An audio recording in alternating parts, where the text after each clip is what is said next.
皆さんこんにちは。今更チャンネルの春菜です。いつも動画を見てくださってありがとうございます。本日は今更ですが無理なく聞き上手になれるコツというテーマでお話をしていきます。私は今社会人9年目なんですけど、新入社員の頃からもうずっと営業一本でやってきていて、でやっぱりビジネスをする上で社内外問わず相手を不快にせずに本当に聞きたいことを聞き出せるコミュニケーションってすっごく難しいなと思っていて、コミュニケーションの取り方に関しては9年間いろいろと研究をしてきました。その中でも今日お話しする内容は前職の時ですね、5年くらい前にある研修を、その聞き方っていうのを教えてくれる研修を受けて、でそこですごいその内容に感銘を受けて、そこから自分なりにいろいろ試行錯誤してきた内容です。この内容はボイシーの方では最近小出しにしてちょくちょくお話はしてるんですけど、体系的にまとめてお話ししたいなと思ったので今日この動画を撮影することにしました。で前半はそもそもなぜ聞き上手になる必要があるのか、その後に実際に聞き上手になるための考え方やすぐに現場で実践していただけるテクニックをお話ししていきたいと思うので、ぜひ最後まで見ていただけると嬉しいです。それでは動画スタート。まず最初に簡単になぜ聞き上手になる必要があるのかというお話をさせていただきたいと思うんですけど、コミュニケーション能力が高い人っていうと皆さんどんな方を思い浮かべますか？多くの方が話がすごく上手な方っていうのをイメージするんじゃないかなと思います。で逆にコミュニケーション能力が自分高くないんですって悩んでる方って結構口下手なんですとか、何を言ったらいいかわからないんですっていう、この話すことに対してコンプレックスを持っている方が多いかなという印象を持っています。で実際に多くの人や組織っていうのがどうしてもその伝えることのスキルを磨くことに多くの時間を使っている場面が多いかなと思います。実際の研修とかでも会社のプレゼンをまずできるようになりましょうとか、サービスの説明をしっかりできるようになりましょうっていう、その伝えることの方の練習っていうのはたくさんするんですけど、逆に聞き方の研修っていうのを取り入れられている会社さんっていうのが結構少ないんじゃないかなというふうに思います。何を聞くかについては質問票とかヒアリングシートがしっかりあるよっていう企業も多くいらっしゃると思うんですが、その何を聞く項目ではなくって、その項目に対してどうやって聞いていったらお客さんの本音が聞き出せるのかという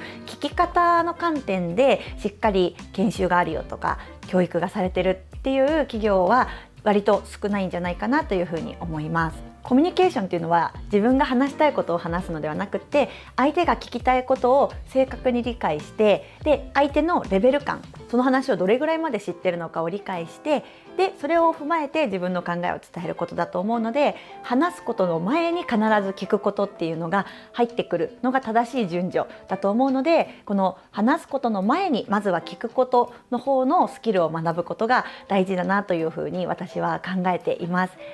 とはいえどうやって質問したらいいかわからないとか、質問が出てこないっていう方もいらっしゃるんじゃないかなと思います。私ももうこの8年間ぐらいはもうずっとそれに悩んでいました。なのでここからはその聞き上手になるための具体的なテクニックを4つお話ししていきたいと思います。まず大前提として、ストレートに相手に聞きたいことを聞いても聞きたい答えは得られないっていうことを理解しておくのが大事です。それはなぜかというと、聞かれた方に防衛反応っていうのが働いてしまうからなんですね。例えば皆さんもじゃあお洋服を買いに行った時にお洋服見てて、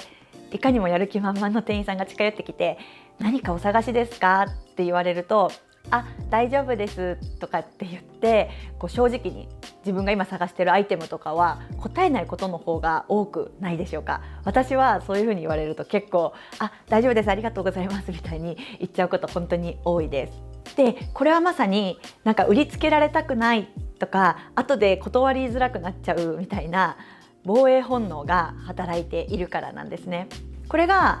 営業の場面とかでもお客さんにストレートに予算はありますかとか、決済者は誰ですかとかっていうふうに聞いても、お客さんの防衛反応がある状態では正しい答えが得られないっていうことにつながっています。なのでコミュニケーションの流れとしては、最初に相手が最も話しやすいことですね、防衛本能が低くって話しやすいことから聞いて、で徐々に自分への信頼を作っていって、その後に表現が難しくって相手が言いづらいこととか相手が話しづらいなって思ってることに踏み込んで聞いていく、この聞きやすいことから聞いて信頼を作って聞きづらいことに聞いていくっていう流れがスムーズな流れになります。ここで聞き上手になるためのテクニックの一つ目として、この最も話しやすいことを聞くためには相手が思い出せば答えられる質問から始めるっていうのが一つ目のテクニックになります。質問には大きく2つあって、思い出せば答えられる質問と考えないと答えられない質問の大きく2つがあるんですけど、この思い出せば答えられる質問を聞かれれば質問された方は考えないでもすぐに答えられるので、この聞かれたことに対して答える時のストレス値が低いんですよね。なのでまず思い出せば答えられる質問をして相手の頭の中に考えるための材料を揃えていくというのが大切になってきます。これは研修の時に聞いた、例え話ですごく分かりやすかったんですけど、例えば自分の子供がある人と結婚したいんだよねって言ってきた時にびっくりしてその彼氏ってどんな人なのって聞いてしまうと、別にいい人だよみたいな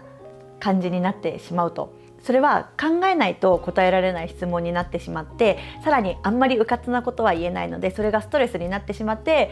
いい人だよぐらいしか返ってこないっていうのがあります。で例えばこれをじゃあ思い出せば答えられる質問から始めようって思うと、どんなきっかけで知り合ったのとか、いつ頃から付き合ってるのとかっていうふうに、これだったらすぐに考える必要がなく思い出せば答えられるということになるので、ストレス値が低くて、答えてくれると。で相手の中にその彼氏に対して考える材料が出てきたところで、どんな人なのとか、どんなところがいいと思ったのとかって聞いていく方が相手から正確な答えが返ってきやすくなるというようなイメージです。ビジネスの場面でもこれ聞きたいって思ったこと、今お客さんが困ってることを聞きたいって思った時に、困ってることは何ですかって聞いてしまったら材料がないので答えられないので、先にじゃあそれを聞き出すために思い出せば答えられる質問って何かな、まず今ってどんなのを使ってるんですかって聞いてみようかなとか、それはいつ頃からですかって聞いてみようかなとか、それを使ってる中で何か困ったことってありましたかみたいな感じで徐々に踏み込んでいこうかなみたいに考えると、どんな質問をすればいいかっていうのがすぐに頭に思い浮かんでくるようになるんじゃないかなと思います。続いて2つ目のテクニックなんですけど、ここまで思い出せば答えられる質問をして徐々に相手が話し始めてくれたら、次はちょっと聞きづらいことに踏み込んでいく必要があります。その時にはまずこの人は話を聞いてくれるんだっていう信頼を相手にしてもらうことが大切です。ここで大事になってくるのが相手のマイクを奪わないということ、これが2つ目のテクニックです。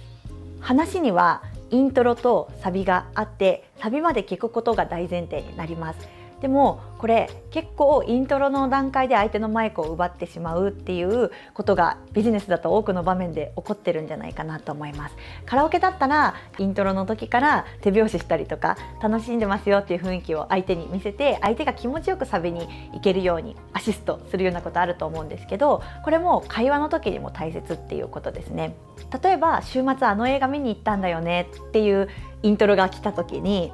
それ私も見たことあるよ、この俳優さんめっちゃかっこよかったよね、私あの俳優さんめっちゃ好きでさ、この展開がめっちゃ良かったよねとかっていう風に、これ明らかに映画を見たっていうイントロだけを聞いてマイクを奪ってしまってると思うんですけど、これって結構起こりがちなことだと思います。ビジネスの場面でも部下からのこういうことが今不満に思ってるんですっていうのに対して、それにすぐにいやいやその考え方はねみたいな感じで上司がマイクを奪ってかぶせてしまう。で私はこれも本当最近も大失敗した出来事があったりして、ボイシーの方ではお話もしたんですけど、まだまだ自分自身も訓練中という感じです。なのでこのイントロだけを聞いてマイクを奪って話すのではなくって、イントロを聞いてさらにそれでとかそれは何で思ったのとかっていうふうに質問を重ねてサビまで持っていくアシストをする、この意識をするだけでもその相手のマイクを奪ってしまうことはなく、とにかくまず相手が話したいことを聞くっていうことができるようになると思うので、この相手のマイクを奪わないっていうのはすごく大事なポイントかなと思います。でこのサビに向かうまでに相手をアシストするときにもう一つテクニックとしてお伝えしたいのが、聞きたいことは時系列をたどって相手と同じ景色を見ながら話を聞くということです。これが3つ目のテクニックです。相手の主張を聞くんではなくって、相手になんか憑依したような気持ちで相手の立場を聞いていくんですよね。そうすると相手と同じ景色を見た時に、